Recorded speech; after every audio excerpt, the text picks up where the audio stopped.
प्रदेश के मऊ के घोसी विधानसभा उपचुनाव में घमासान जारी है, जहां भारतीय जनता पार्टी अपने पूरी सेना को लगाकर वहां पर प्रचार प्रसार तेज कर दिया है।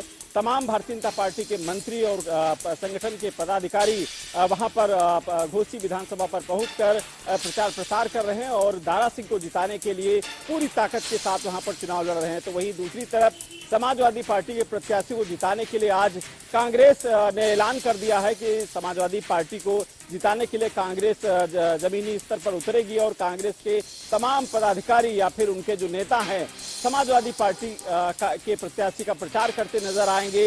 यानी कहा जा सकता है कि जो इंडिया गठबंधन बना है वो कहीं न कहीं अब मजबूत हो रहा है और समाजवादी पार्टी के प्रत्याशी को जिताने के लिए अब कांग्रेस भी जमीन पर उतरेगी। सबसे बड़ी बात यह है कि मायावती ने अभी अपने पत्ते नहीं खोले हैं कि वो किस पार्टी का सपोर्ट करेंगे, किस प्रत्याशी का सपोर्ट करेंगे। फिलहाल अब देखने वाली बात ये होगी कि बहुजन समाज पार्टी किस प्रत्याशी का वहां सपोर्ट करती है, क्या कुछ आगे रणनीति अपनाएगी। फिलहाल आने वाला वक्त ही तय करेगा।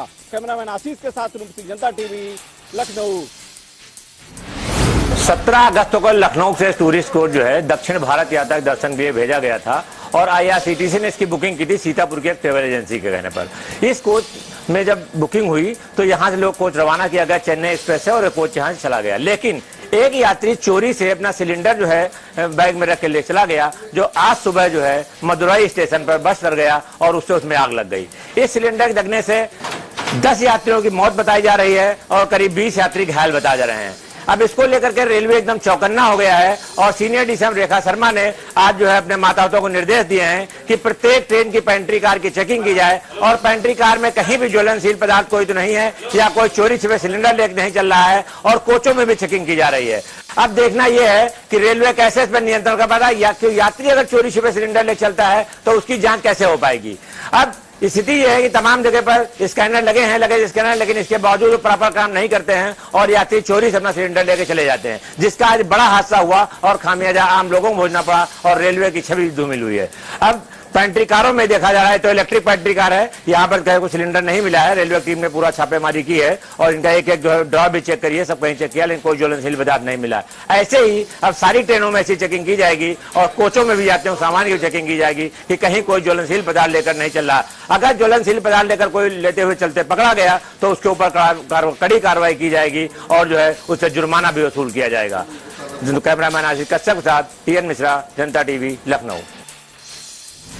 मुजफ्फरनगर के वायरल वीडियो को लेकर फिलहाल राजनीति तेज हो गई है। राहुल गांधी के ट्वीट के बाद कई ऐसे बड़े नेता हैं जिन्होंने इस पर ट्वीट किया, प्रतिक्रिया दी है। जयंत चौधरी, क्योंकि उनकी विधानसभा के वहां पर विधायक हैं खतौली विधानसभा पर, उसलिए वहां पर उनके एक विधायक उस बच्चे के परिजनों से मिलने भी गए, उनके जो बच्चा है उसके पिता से बात भी की और जयंत चौधरी की भी फोन पर बात कराई। जयंत चौधरी का साफ तौर पर कहना है कि किसी भी तरह की जो ये हरकतें हो रही हैं इसको बर्दाश्त नहीं किया जाएगा। राहुल गांधी के ट्वीट के बाद अखिलेश यादव ने भी ट्वीट किया और कहा है कि ये भारतीय जनता पार्टी का केरोसिन है जिसकी वजह से अब देश में आग लगी हुई है और अब ये मामला शिक्षक और बच्चों तक भी पहुंच चुका है। फिलहाल बाल आयोग ने भी इस पर प्रतिक्रिया दी है और कहा है कि इस पर कार्रवाई कर जल्द ही इसको संज्ञान में लिया गया और जल्दी बड़ी कार्रवाई की जाएगी। दूसरी तरफ जो टीचर हैं वो त्यागी वर्ग से आती हैं, क्योंकि ये सिर्फ त्यागी जो बड़े नेता हैं शशांक त्यागी ने भी इस पर ऐलान किया है कि वो उनको साथ कुछ भी गलत नहीं होने देंगे और उसके साथ कंधे से कंधा लगाकर खड़े रहेंगे। फिलहाल बच्चे के ट्वीट को लेकर अब इस समय राजनीति गरमाई हुई है। आने वाले समय में किस तरह की कार्रवाई होगी, फिलहाल बताया जा रहा है कि इस मामले में FIR दर्ज कर ली गई है और जल्द ही टीचर पर कार्रवाई की जा सकती है। कैमरा पर्सन आशीष के साथ जनता टीवी, लखनऊ। जनपद में एक बार फिर 2024 के लिए लगातार पार्टी अपने दमखम के साथ पूरी तरीके से हुंकार भरती हुई नजर आ रही है। वहीं अपना दल के प्रदेश अध्यक्ष राजकुमार पाल जी इटावा में की समीक्षा बैठक, जिसमें बताया कि NDA की सरकार पूरी तरीके से एक बार फिर अपने मुकाम पर पहुंचेगी, क्योंकि 13 विधायकों के साथ पूरी तरीके से अपना दल की जो पार्टी के विधायक हैं तो पूरी तरीके से जनपद इटावा से लेकर पूरे उत्तर प्रदेश में अपने समीक्षा बैठक करते हुए दिखाई दे रहे हैं। क्योंकि एक बार फिर समीक्षा बैठक करने के बाद पूरी तरीके से NDA सरकार दोबारा आने का पूरी तरीके से दावा करते हुए नजर आ रहे हैं, क्योंकि ये पहली पार्टी है जो अपना दल जो लगातार पहले ही पूरी तरीके से प्रदेश में 13 विधायकों के साथ अपनी पूरी तरीके से ताकत भरी। अब देखना होगा कि एक बार फिर जो 2024 के चुनाव के लिए लगातार पार्टी अपनी दमखम के साथ एक बार फिर अपनी पूरी ताकत झोंकती हुई नजर आ रही हैं। कैमरा पर्सन विष्णु राठौर के साथ राम कुमार राजपूत, जनता टीवी, इटावा।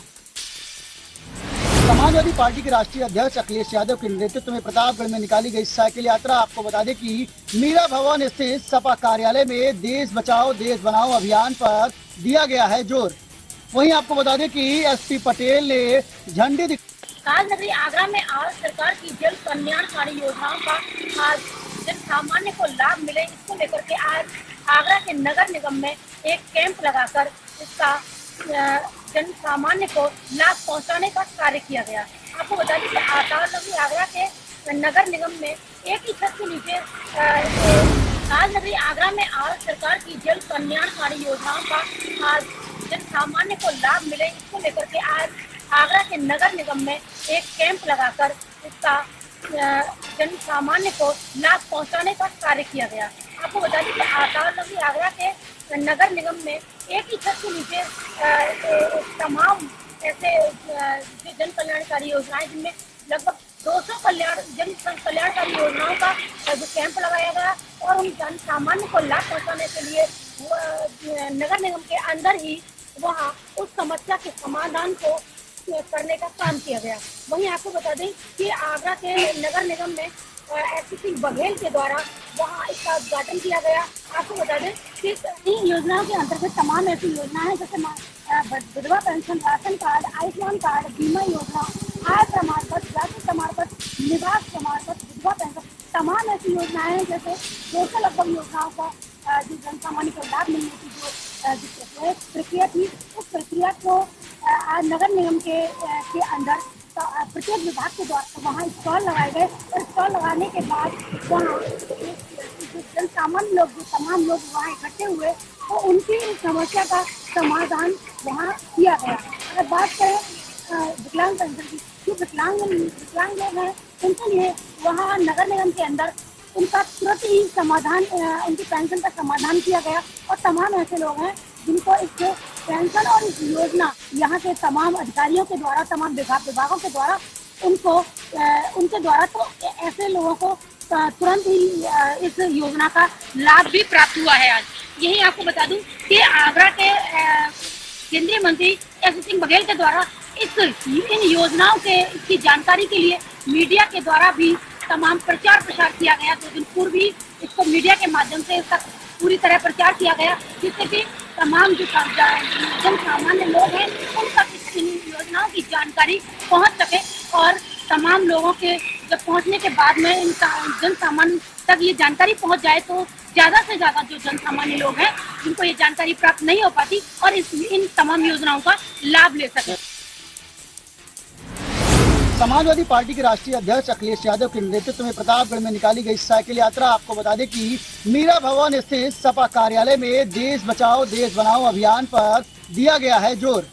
वहीं आपको बता दें कि एसपी पटेल ने झंडी दिखाकर साइकिल यात्रा को किया गया रवाना। मीरा भवन कार्यालय से होते हुए शहर भर में निकाली गई सपा द्वारा साइकिल यात्रा में प्रतापगढ़ जिले में सपा के एसपी पटेल और समाजवादी पार्टी के लोहिया वाहिनी के राष्ट्रीय अध्यक्ष अभिषेक यादव भी रहे मौजूद। आपको बता दें कि समाजवादी पार्टी के लोहिया वाहिनी के राष्ट्रीय अध्यक्ष अभिषेक यादव ने प्रेस वार्ता कर दी जानकारी कि भाजपा द्वारा क्षेत्र में न ही रोजगार मिला है और न ही किसी प्रकार की सुविधा को मुहैया कराई गई है।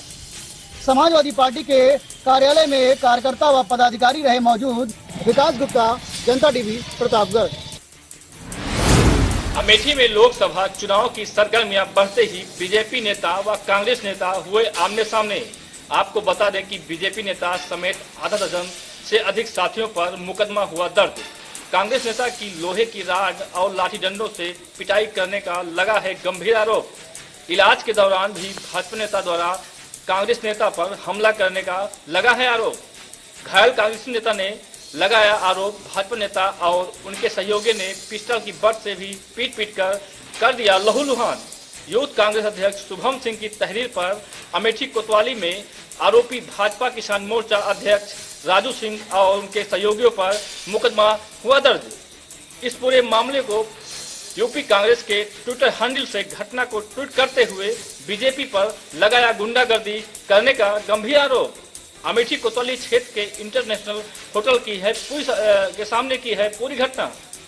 फिलहाल अमेठी पुलिस तहरीर के अनुसार मुकदमा दर्ज कर जांच करने में जुटी है। विनोद कुमार दुबे, जनता टीवी, अमेठी। बदायूं में तेज रफ्तार ट्रैक्टर अनियंत्रित होकर पलट गया। ट्रैक्टर में 6 लोग सवार थे। ट्रैक्टर शटरिंग का सामान भरने के लिए जा रहा था, तभी अनियंत्रित होकर ट्रैक्टर पलट गया। ट्रैक्टर पलटने पर चीख पुकार की आवाज सुनकर मौके पर पहुंचे लोगों ने ट्रैक्टर से सकुशल सभी लोगों को बाहर निकाल लिया। ट्रैक्टर जो है शटरिंग का सामान भरने के लिए जा रहा था, तभी ट्रैक्टर अनियंत्रित होकर पलट गया। फिलहाल बड़ा हादसा होने से टल गया। ये पूरा मामला बदायूं के उगैती थाना क्षेत्र के कुमरी कामसाय मड़ैया गांव के पास का है। अवधेश मिश्रा, जनता टीवी, बदायूं। बांदा जिला अस्पताल में भ्रष्टाचार का बोलबाला है। एक व्यक्ति से ऑपरेशन के लिए जिला अस्पताल के डॉक्टर देव प्रकाश ने 10,000 रुपए की मांग की है। उसके बाद इलाज करने के लिए कहा है, फिर व्यक्ति ने डॉक्टर पर पैसे लेने का आरोप लगाया है। जबकि उत्तर प्रदेश की योगी सरकार लगातार स्वास्थ्य सेवाओं को बेहतर बनाने के लिए तमाम दवाइयां व उपकरण जिला अस्पताल में भेज रहे हैं, लेकिन बावजूद उसके डॉक्टर अपनी मनमानी कर रहे हैं। मामला बांदा जनपद के जिला अस्पताल से सामने आया है। बांदा से जनता टीवी के लिए अरबाज खान। बरेली के एसपी सिटी ने किया बड़ा खुलासा। उन्होंने वाहन चोर 6 लोगों को किया गिरफ्तार। उनके पास से 4 स्कूटी और 7 मोटरसाइकिल किए बरामद। बरेली जिले के कई शहरों में करते थे चोरी को अंजाम। लगातार चोरी की वारदातों से जिले में काफी दहशत का माहौल था। इसके चलते पुलिस ने 6 लोगों को किए गिरफ्तार। पटेल चौक से इनकी की गई गिरफ्तारी। इसी तरीके से पुलिस गिरफ्तार करती रही तो आने वाले टाइम पे चोरी पर अंकुश लगाया जा सकता है। बरेली से फजलुर रहमान। रक्षाबंधन के नजदीक आते ही बाजार सज चुके हैं। राखियों की झलक देखने को मिल रही है। वहीं आज दूसरी ओर अवतार मेहर बाबा के बच्चों ने राखी प्रतियोगिता की गई, जिसमें जो बच्चे प्रथम आए उनको पुरस्कार भी दिया गया। जो बच्चे प्रतियोगिता में प्रथम आए वो जिलाधिकारी के यहाँ पहुंचकर जिलाधिकारी महोदय को राखी बांधी और हैंडमेड जो राखियाँ थीं उनको बाई पोस्ट जो अपने बॉर्डर में तैनात हैं जवान उनको भी भेजी। और उन्होंने कहा कि ये राखियाँ रक्षाबंधन त्यौहार से पहले जवान तक पहुंच जाएं। जिनकी बहनें उनसे दूर हैं उनको इस त्यौहार की कमी महसूस ना हो। जो हमारे देश की रक्षा कर रहे हैं उनको कभी ये एहसास ना हो कि हम अपने परिवार से दूर हैं। हमीरपुर से अंकित पांडे, जनता टीवी।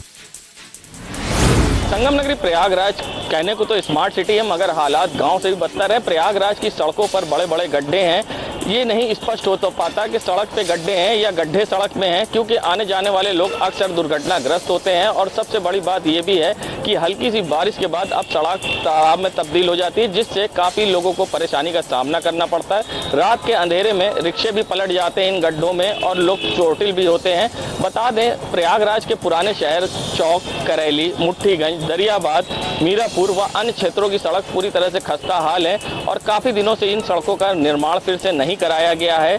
सबसे बड़ी बात यह भी है कि जिम्मेदार इस पर क्यों अनदेखी कर रहे हैं, ये अपने आप में एक बड़ा सवाल है। अब देखना होगा कि स्मार्ट सिटी की सड़कें कब दुरुस्त होती हैं या फिर इसी तरह से गड्ढा युक्त रहती हैं और लोग इसी तरह से परेशान होते रहते हैं। जनता टीवी के लिए सैयद मोहम्मद आमिर, प्रयागराज। देश के लिए अपनी जान कुर्बान करने वाले सेना के जवान को अगर अपनी ही जमीन के लिए चक्कर काटने पड़े तो सोचिए स्थिति क्या होगी। ऐसा ही एक प्रकरण रावली के जिलाधिकारी कार्यालय के बाहर देखने को मिला। यहाँ पर सेना में तैनात बांग्लादेश बॉर्डर पर तैनात सिपाही मिथिलेश कुमार पिछले 2 वर्षों से लगातार अधिकारियों के चक्कर काट रहा है, क्योंकि उसने एक जमीन खरीदी थी सदर तहसील के शारदा नहर के पास और 2 साल बीत जाने के बावजूद भी आज तक उस जमीन पर उसको कब्जा नहीं मिल पाया है।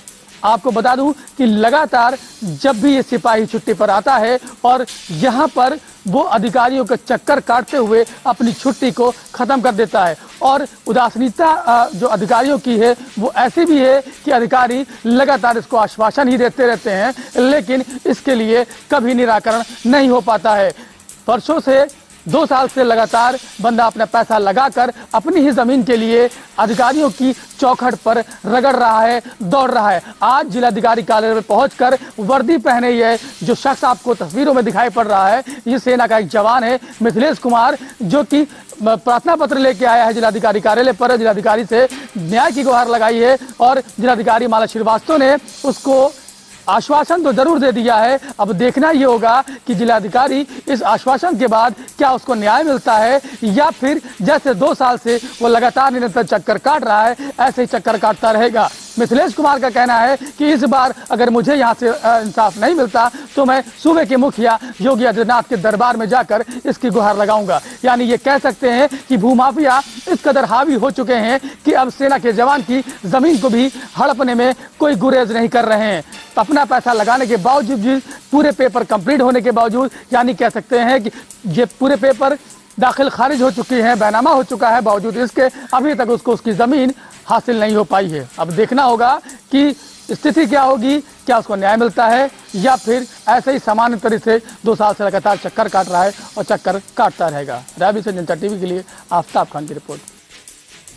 शाहजहांपुर में डॉक्टर की लापरवाही से एक किशोर ने तोड़ा दम। पूरा मामला मदनापुर थाना क्षेत्र का है। मदनापुर थाना क्षेत्र के गांव प्रतापपुर निवासी राजकुमार के 16 वर्षीय पुत्र सौरभ को हल्का सा बुखार आया। राजकुमार ने अपने पुत्र को डॉक्टर राजेश पर अपनी प्रैक्टिस करते हैं। डॉक्टर राजेश ने ऐसा इंजेक्शन दे दिया जिससे सौरभ की हालत बिगड़ती चली गई और हालत बिगड़ने पर राजकुमार अपने पुत्र को शाहजहांपुर लेकर आए, लेकिन शाहजहांपुर में राजकुमार के पुत्र सौरभ की मृत्यु हो गई। आपको बता दें 16 वर्षीय सौरभ 12वीं का छात्र था। पुत्र की मृत्यु से परिजनों का रो रो कर बुरा हाल है। फिलहाल पुलिस ने डॉक्टर राजेश पर 304A के तहत FIR दर्ज कर ली है और पोस्टमार्टम के लिए शव को भिजवा दिया है। राजीव शुक्ला, जनता टीवी, शाहजहांपुर।